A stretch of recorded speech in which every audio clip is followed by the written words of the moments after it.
जे वारंवार आरोप झाले महाराष्ट्रामध्ये की देवेंद्र फडणवीसांनी विरोधक ठेवलेच नाहीत किंवा देवभाऊनं हे असं राजकारण चालू केलं आहे. ह्या राजकारणाच्या माध्यमातून महाराष्ट्रामध्ये जे फोडाफोडी झाली, जे पळवापळी झाली, यानं महाराष्ट्राला एक वेगळंच रूप यांच्या माध्यमातून मिळालं आहे. म्हणून सगळ्या विरोधकाला संपवण्यामागं हे श्रेय लोकांनी देवभाऊला दिलं. पण थोडंसं मला आज वेगळंच मांडायचं आहे. आणि ते वेगळं असं की ह्या सगळ्या मागं देवाभाऊ नव्हते. देवाभाऊ फक्त निमित्त होते. पण हे सगळं घडवून आणलं एका भलत्याच व्यक्तीनं. तुम्हाला वाटेल शरद पवार हे सुद्धा उत्तर तुमचं चुकीचं असू शकतं. आपल्याला आज याच एका व्यक्तीविषयी आणि या सगळ्याविषयी बोलायचं आहे मित्रांनो. मित्रांनो, राम राम, रामकृष्णारे, नमस्कार. सर्वांना विनंती तीच आहे, चॅनल सबस्क्राईब करा आणि खाली एक छानशी जय श्रीरामाची कमेंट लिहा. बघा, आता ह्या सगळ्या गोष्टीमध्ये एक काही दिवसापूर्वी एक शब्द देशाच्या राजकारणामध्ये आला होता, तो म्हणजे पनौती. पनौती म्हणजे काय? ज्या ठिकाणी जावं ते सगळं संपून जावं. मग त्या एखाद्या कार्यासाठी तो व्यक्ती किंवा ती वस्तू गेली तर ते कार्य तडीच जाणार नाही किंवा ते कार्य न पूर्ण होता संपून जाईल. आपण त्याला पनवती म्हणतो किंवा पनौती म्हणतो हिंदीमध्ये. आता महाराष्ट्राच्या राजकारणामध्ये जर विचार केला बारकाईनं, तर महाराष्ट्राच्या राजकारणातील पनौती कोण आहे किंवा जे राजकारण जे संपवण्यामध्ये ज्या व्यक्तीचा हात आहे ती व्यक्ती कोण? शरद पवारांनी 2019मध्ये उद्धव ठाकरेंचा पक्ष शिवसेना ही भाजपपासून त्यांची युती तोडायला लावून स्वतःसोबत काँग्रेससोबत बसवून त्यांनी एक नवीन अध्यायाला सुरुवात केली होती. ते आगळे वेगळे हिंदुत्व पूर्ण महाराष्ट्रानं बघितलं आहे. आणि त्यानंतर 19 नंतर जर उद्धव ठाकरे जर 19ला बाहेर पडले नसते, जर आज जी अवस्था आहे महाराष्ट्राची ती अवस्था निश्चित नसली असती. उद्धव ठाकरे बाहेर पडले. आता मी वाक्य काय बोललो? जर उद्धव ठाकरे हे भाजपपासून बाहेर आले नसते तर ते राष्ट्रवादीसोबत बसले नसते, राष्ट्रवादीही वाचली असती. त्यानंतर उद्धव ठाकरे जर भाजप संघ असले असते, त्यांनी सपोर्ट हा केजरीवालला पण केला नसता, केजरीवालही वाचला असता. उद्धव ठाकरे हे जर भाजपसोबत असले असते, त्यांनी सपोर्ट ममताबाईला केला नसता, ममताबाईही वाचली असती. आणि जर उद्धव ठाकरे भाजपसोबत असले असते, जर राज ठाकरेजवळ आलेच नसते.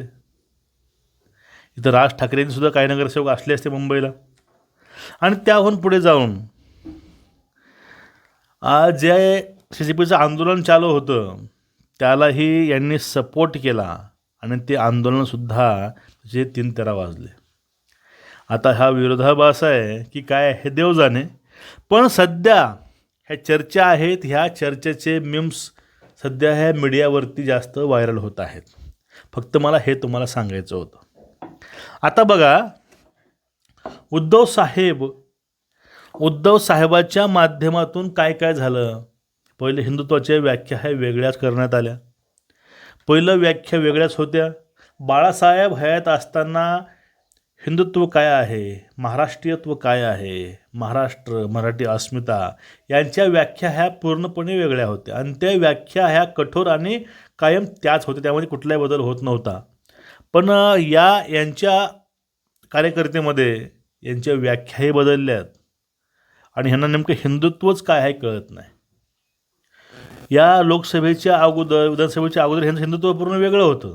ह्यांना रामाची ॲलर्जी होती, हनुमान चालिसेची ॲलर्जी होती, कारण त्यामुळं त्यांनी अनेक लोकांना अटकसुद्धा केली. यांना त्या अहंकारात हे एवढं डुबून गेले होते की यांना ह्या गोष्टी कळल्याच नाही. कुणी आपल्या विरोधामध्ये बोललं त्यांना अटक करायचे. केतकी चितळे असतील किंवा आपले राहुल कुलकर्णी रिपोर्टर ते असतील, असे अनेक लोकांना याने अटक केली. अहो, पोलिसांना घरी पाठवून अनंत कर्मोच्यासारख्या कार्यकर्त्याला त्यांनी आवाडनं घरात बोलून त्याला ठोकलं होतं. म्हणजे ह्या लोकांपण मग एवढं अहंकाराच्या आहारी जाऊन लोकांनी एवढी कांड केलेली आहेत. हिंदुत्व, निवडणुका काय असतात, आमचा राम कोणता आहे, आमचं हिंदुत्व जाणवायचं नाही, हे लोक बोलणार आहे. हे सगळं चाललं होतं फक्त काकाच्या दमावर, शरद पवारांच्या. पण झालं काय, जानवेवाला म्हणायचे, RSSवाला, संघवाला, संघी, भाजपवाली, भाजप. पण त्याच काकाची नात ही भाजपच्याच घरी दिलेली आहे. विषय पहिला. दुसरा, ते भाजपचं कुटुंब हे संघाशी निगडीत आहे. म्हणजे उद्धव ठाकरेची भूमिका जी होती ती भूमिका ही विरोध करण्यामध्ये आणि कुठपर्यंत विरोध करून ठेवला आहे. यानं सगळे दरवाजे जे आहेत परतीचे दरवाजे बंद केलेले आहेत. आणि आता ज्या वेळेस यांच्यावर भिक्षा मागायची वेळ आली त्यावेळेस यांना रामरक्षा आठवते, राम आठवतो. हे आता रामाला वाचवायला निघाले आहेत. रामाला वाचवायचं माणसानं नसतं किंवा माणूस रामाला वाचवू शकत नाही. राम हे माणसाला वाचवतात, देव माणसाला वाचवतात, देवाला माणूस वाचवत नसतो. हे सगळं प्रकार जे आहे हा प्रकार सध्या राजकारण चालू आहे.